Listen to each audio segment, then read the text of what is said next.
ہوشیار ہوں اور احتیاط کریں۔ اس پروگرام میں ایسے واقعات کا تبصرہ کیا گیا ہے جو بچوں کے لیے بالکل ہی نامناسب ہے۔ آنکھوں دیکھی گواہی کی بہت اہمیت ہوتی ہے۔ میں نے اپنی آنکھوں سے اسے چوری کرتے ہوئے دیکھا ہے، اسے گرفتار کر لو۔ میرا یقین مانیے، سلمان اور جوہی ساتھ تھے، میں نے خود انہیں بس سے اترتے ہوئے دیکھا ہے۔ پر کیا آنکھیں دھوکہ نہیں دے سکتی؟ آخر کار دیکھنے میں نمک بھی دور سے چینی جیسا لگتا ہے۔ آج کا سچا قصہ ایک سیریل کلر کے بارے میں ہے جس نے نظر کی خرابی کا فائدہ اٹھایا۔ وہ کیسے؟ مزید جاننے کے لیے دیکھیے بیڈ روم بیشر سیریل کلر کی کہانی۔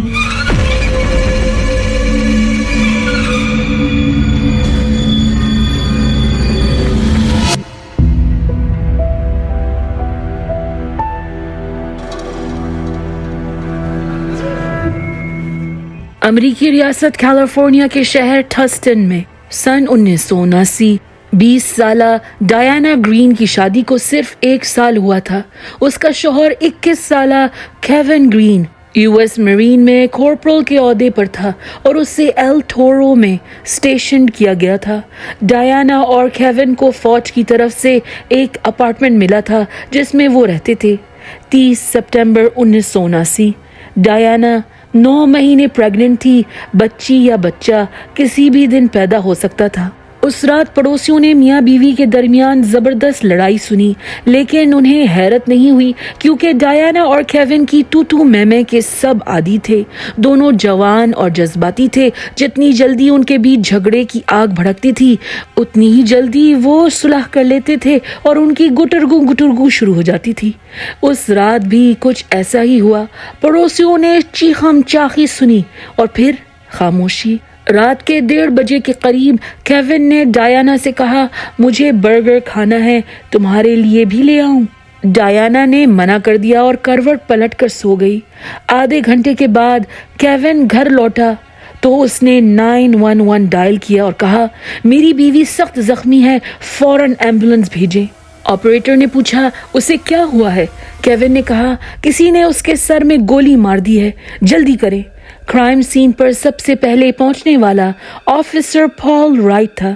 آفیسر نے دیکھا کہ وکٹم خون میں لت پت تھی۔ بستر، خاص طور پر تکیا، خون سے تر تھا۔ وکٹم کا زخم اس کے سر پر تھا۔ ایسا لگ رہا تھا کہ حملہ آور نے گولی سر پر چلائی تھی۔ ڈیانا کو ایمبولینس کے ذریعے قریب کے ہسپتال پہنچایا گیا جہاں ایمرجنسی ڈاکٹروں نے غور کیا کہ ڈیانا کو ریپ کیا گیا تھا۔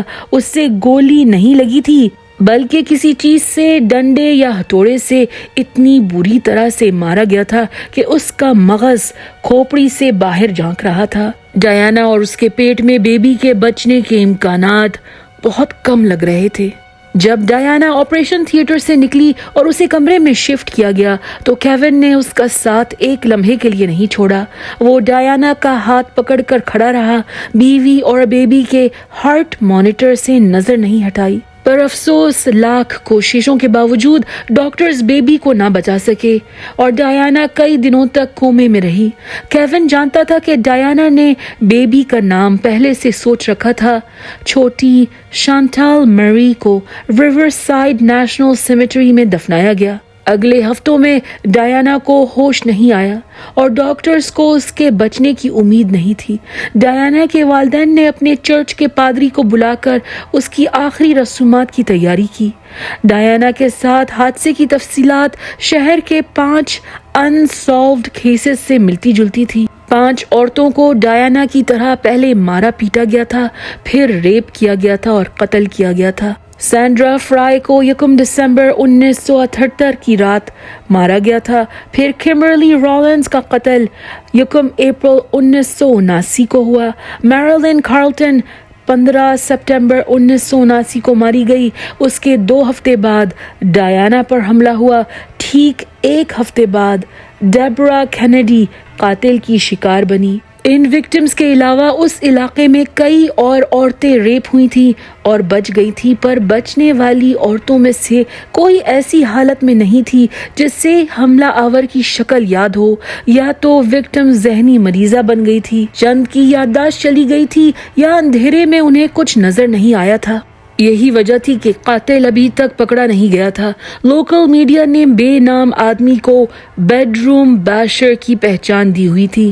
قاتل اکیلی عورتوں کے بیڈ روم میں گھس کر ان کا کسی وزنی چیز سے سر پھوڑ دیتا اور پھر ان کے ساتھ جنسی زیادتی کرتا۔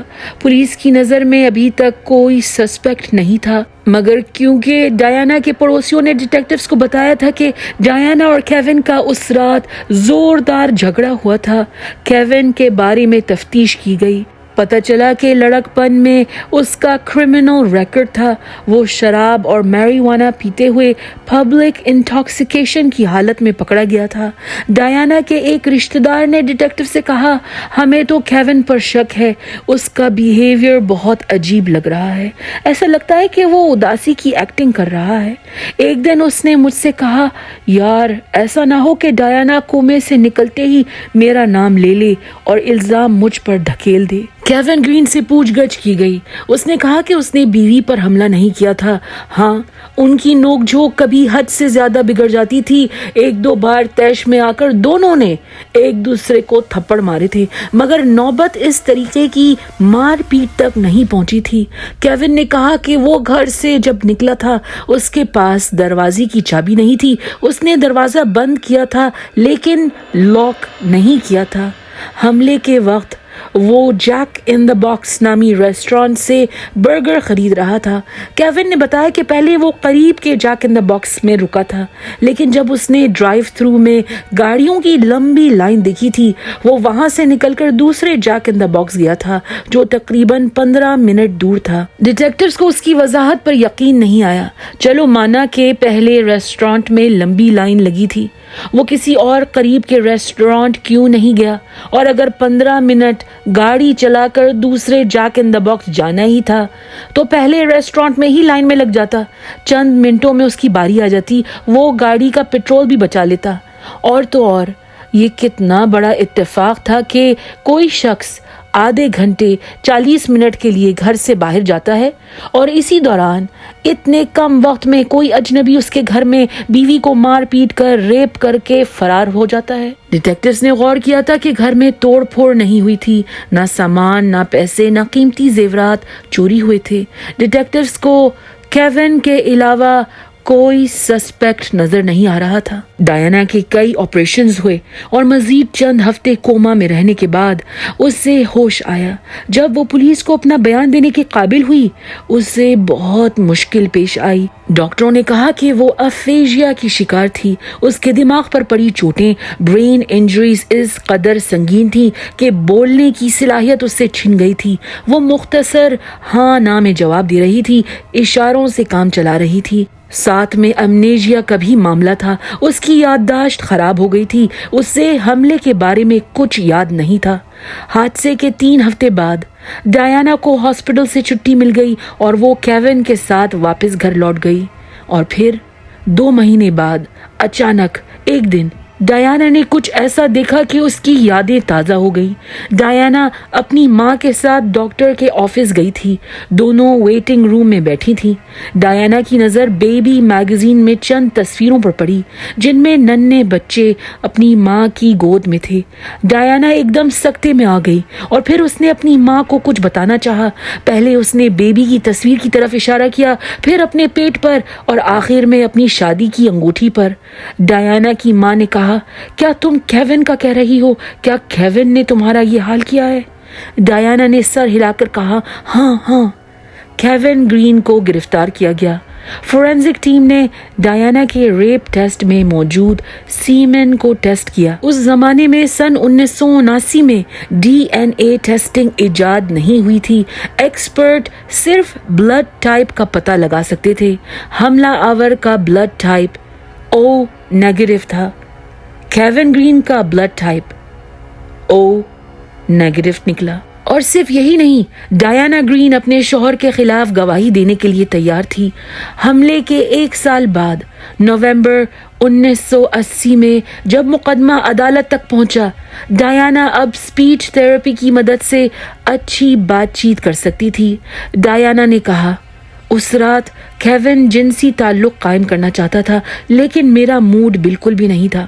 ہمارا جھگڑا ہوا اور بعد میں کیون برگر لینے چلا گیا۔ میں نے کمرے کی لائٹ بند کی اور لیٹ گئی۔ 2-3 منٹ بعد کیون واپس کمرے میں داخل ہوا اور اس نے مجھ پر حملہ شروع کر دیا۔ کیون نے الگ کہانی بیان کی۔ اس نے کہا کہ جب وہ برگرز لے کر واپس آیا تھا، اس سے پارکنگ لاٹ میں ایک کالی رنگت کا آدمی ایک وین کے قریب کھڑا نظر آیا تھا۔ اجنبی کیون کو دیکھتے ہی اپنی وین میں بیٹھ کر تیزی سے وہاں سے نکل گیا تھا۔ کیون کے دفاعی وکیل نے اپنا گواہ پیش کیا۔ ٹراما میں اسپیشلائز کرنے والے سائیکالوجسٹ نے کہا، ممکن ہے کہ ڈایانا کو غلط فہمی ہوئی ہے۔ ٹرامیٹک برین انجری کی وجہ سے چند پیشنٹس ایسی یادیں بیان کرتے ہیں جو حقیقت میں نہیں ہوئی تھی۔ اسے فالس میموریز کہتے ہیں۔ ہم یہ نہیں کہہ رہے کہ ڈایانا جان بوجھ کر غلط بیانی کر رہی ہے، جھوٹ بول رہی، ہم نہیں کہتے۔ ہم یہ کہہ رہے ہیں کہ شاید یہ اس کے دماغ کا فطور ہے۔ پر کورٹ روم میں موجود جوری نے ڈایانا کو ترجیح دی۔ آخرکار وہ وکٹم تھی، قابل اعتماد تھی، بلیویبل کہانی تھی اس کی۔ وہ ڈٹی رہی تھی کہ کیون کے علاوہ کوئی اور مجرم نہیں تھا۔ پولیس کو، جج کو، پروسیکیوٹرز کو، پبلک کو اور خاص طور پر جوری کے 12 ممبران کو ڈایانا کی گواہی صحیح اور سچی لگی۔ کیون گرین کو بیبی کے قتل اور بیوی پر قاتلانہ حملے کے جرم میں عمر قید کی سزا سنائی گئی۔ وہ 15 سال کی جیل کے بعد پرول کی اپیل کر سکتا تھا۔ دوستوں، عموماً یہاں آ کر ہماری کہانی ختم ہوتی ہے، لیکن یہ کہانی مختلف ہے۔ کیون گرین کو کیلیفورنیا کے سولیڈاڈ اسٹیٹ پریزن میں بھیجا گیا۔ یہ امریکہ کے انتہائی بروٹل، خطرناک میکسیمم سیکیورٹی پریزنز میں سے ایک ہے۔ ملک کے سب سے زیادہ پرتشدد قیدیوں کا ٹھکانہ ہے۔ کیون کے لیے یہ جگہ صرف سزا نہیں تھی، عذاب تھی، کیونکہ پریزن کلچر میں سب سے نچلا طبقہ، سب سے کم حیثیت، عورتوں پر، خاص طور پر معصوم بچوں پر ظلم کرنے والوں کا ہوتا ہے۔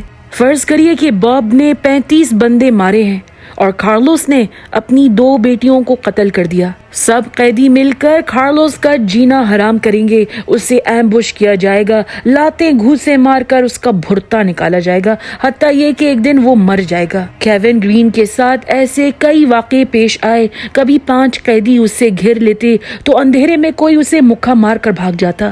آخرکار کیون کی حفاظت کے لیے پریزن وارڈن نے اسے سالیٹری کنفائنمنٹ میں رکھا۔ دن کے 23 گھنٹوں میں وہ اپنی سیل میں اکیلا رہتا، 1 گھنٹے کے لیے اسے باہر نکالا جاتا۔ کیون گرین ابھی بھی اپنی بے گناہی کا اقرار کر رہا تھا۔ اسے یقین تھا کہ جس آدمی کو اس نے اپارٹمنٹ بلڈنگ کے پارکنگ لاٹ میں دیکھا تھا، اس کا ضرور حملے سے تعلق تھا، مگر اس کا کیون کے پاس کوئی ثبوت نہیں تھا۔ کیون کی فریاد سننے والا کوئی نہیں تھا۔ دیکھتے دیکھتے 8 سال گزر گئے اور کیون پرول کا حقدار ہوا، لیکن ایک شرط تھی، پرول اسی قیدی کو ملتا ہے جو ثابت کر سکتا ہے کہ وہ بدل گیا ہے۔ کیون کو اپنی بیوی پر حملہ کرنے کا اعتراف کرنا پڑتا اور یہ ظاہر کرنا پڑتا کہ وہ اپنے جرم پر پشیمان ہے۔ کیون نے صاف انکار کر دیا۔ وہ اپنے اصولوں کا پابند تھا۔ اس نے کہا، جب میں قصوروار نہیں تو کس بات کا پچھتاوا۔ 2 سال بعد اس کی حاضری پھر پرول بورڈ کے سامنے ہوئی۔ کیون نے اعتراف کرنے سے پھر انکار کر دیا۔ دوبارہ پرول نہیں ملا۔ ایک وقت ایسا آ گیا کہ کیون نے سوچا، بس بہت ہو گیا۔ اس نے خودکشی کرنے کا ارادہ کیا۔ ایک دن اس نے اپنی جان لینے کی پوری تیاری کر لی تھی کہ ایک دم سے اس کا ہاتھ رک گیا اور اس نے خدا سے دعا کی، oh God, only you can help me, please help me۔ Kevin کا کہنا ہے کہ اس نے یہ جملہ کہا تھا کہ اس کے جسم میں سر سے لے کر پاؤں تک سکون کی لہریں بہنے لگی۔ اس کے دل میں خیال آیا، خدا نے مجھے اس حال میں ڈالا ہے کیونکہ وہ جانتا ہے کہ مجھ میں برداشت کرنے کی صلاحیت ہے۔ میرے لیے خدا کا پلان یہی ہے۔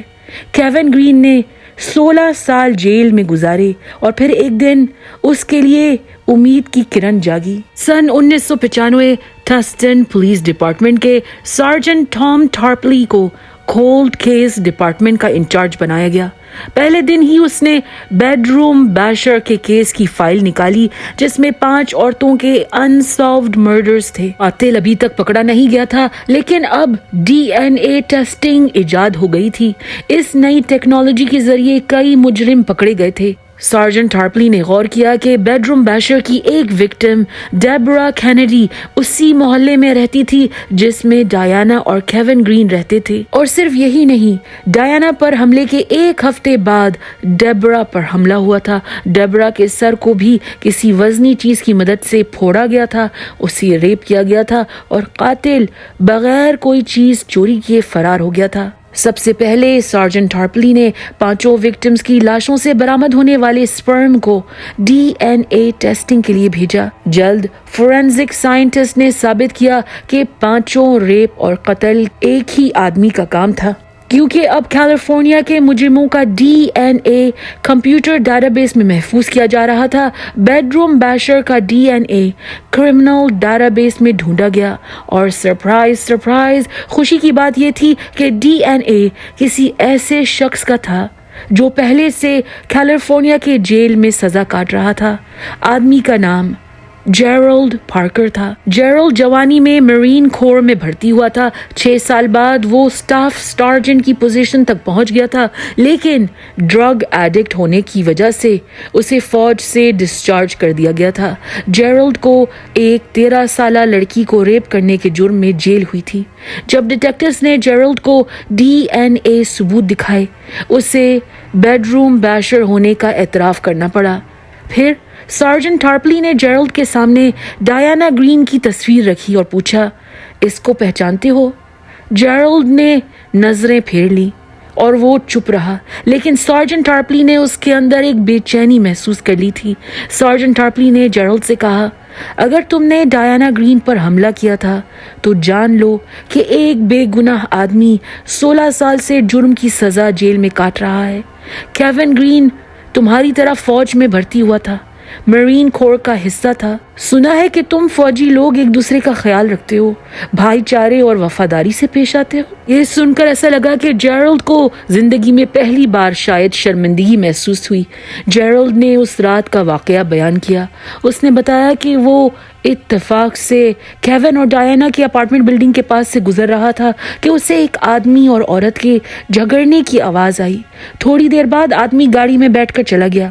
اپارٹمنٹ کا دروازہ لاک نہیں تھا تو جیرالڈ نے زمین پر پڑی لکڑی اٹھائی اور وہ اپارٹمنٹ میں گھس گیا۔ جیرالڈ نے بتایا کہ جب وہ بیڈ روم کی دہلیز میں کھڑا تھا، کمرے میں اندھیرا تھا۔ بستر میں لیٹی ہوئی عورت اٹھ کر بیٹھی۔ اس نے جیرالڈ کی طرف مختصر نظر ڈالی اور کہا، تم آ گئے ہو۔ یہ کہہ کر عورت واپس سو گئی۔ جیرالڈ کو اندیشہ ہوا کہ عورت نے نیند میں جیرالڈ کو اپنا شوہر سمجھ لیا تھا۔ جیرالڈ نے ڈیٹیکٹیوز کو بتایا کہ وہ عورت کے سرانے گیا اور اس کے سر پر زور سے لکڑی ماری، بیم بیم۔ کیون گرین سچ بول رہا تھا، اس نے جیرالڈ کو فرار ہوتے ہوئے دیکھا تھا۔ ڈایانا کے ریپ ٹیسٹ میں سیمن جیرالڈ کے ڈی این اے سے میچ کیا گیا۔ جیرالڈ پارکر ڈایانا کا مجرم تھا۔ ڈی این اے ٹیسٹ کا نتیجہ ملنے کے چند گھنٹے بعد ہی کیون گرین کو جیل سے رہا کیا گیا۔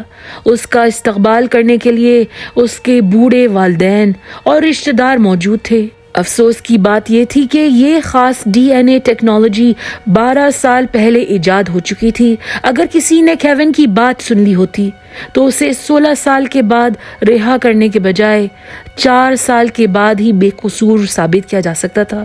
نومبر 1998 جیرالڈ پارکر کو اس کے بے شمار جنسی زیادتیاں، کئی حملوں اور 6 قتل کے جرم میں لیتل انجیکشن سے سزائے موت کا فیصلہ سنایا گیا۔ وہ ابھی بھی سین کوئنٹن اسٹیٹ پریزن میں ڈیتھ پینلٹی کا انتظار کر رہا ہے۔